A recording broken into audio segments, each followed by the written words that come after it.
ஒரு கடாயில் நான் 1/2 கப் அளவுக்கு ரவை சேர்த்துக்கிறேன். சேர்த்து 2லேருந்து 3 நிமிஷத்துக்கு கலர் மாறாமல் நல்லா வறுத்துக்கலாம். இப்போ 3 நிமிஷத்துக்கு அப்புறம் பாருங்கள், நீங்கள் ரவையை தொட்டு பார்த்தீங்கன்னா அது நல்லா சூடாக இருக்கணும். அந்த ஸ்டேஜில் அது அடுப்புலேருந்து எடுத்துடலாம், கலர் சேஞ்ச் ஆகாமல். இப்போ அதே கடாயில் நான் 1/2 கப் அளவுக்கு தண்ணியை நல்லா கொதிக்க வச்சுக்கிறேன்.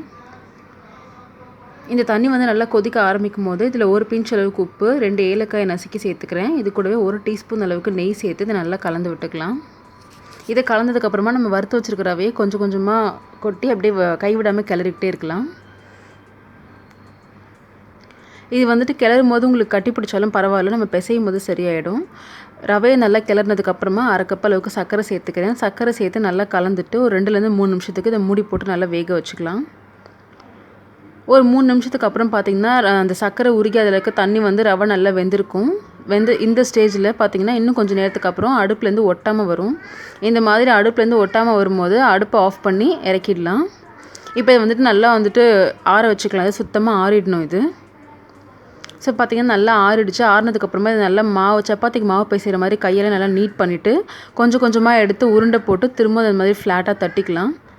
இதே மாதிரி முழு ரவையும் வந்துட்டு செஞ்சுக்கலாம். இப்போ பார்த்திங்கன்னா என்கிட்ட 15 ஷேப் இருக்குது. 15 உருண்டை கிடச்சிது. அதை நான் வந்துட்டு இந்த மாதிரி ஷேப்பாக மாற்றி வச்சுருக்கேன். இப்போது எண்ணெயை நல்லா கொதிக்க வச்சு அந்த கொதிக்கிற எண்ணெயில் இதை சேர்த்துக்கலாம். சேர்த்துட்டு நல்லா கோல்டன் கலர் வர வரைக்கும் இதை நல்லா வந்துட்டு பொரிச்சு எடுத்துக்கலாம். இதை நல்லா பொரிச்சு எடுத்ததுக்கப்புறமா உடனே பரிமாற வேண்டியது தான். இதில் பார்த்திங்கன்னா உங்களுக்கு பொரிச்சு எடுத்தோன்னே அந்த சூடோடு இருக்கும்போது ஒரு மாதிரி எண்ணெயோட சொதன்னு இருக்கிற மாதிரி இருக்கும். பட் அதை நீங்கள் அப்படியே வந்துட்டு ஒரு பட்டர் பேப்பர்லையோ இல்லை நியூஸ் பேப்பர்லையோ நல்லா அந்த எண்ணெயை நல்லா வடிய வச்சுருங்க.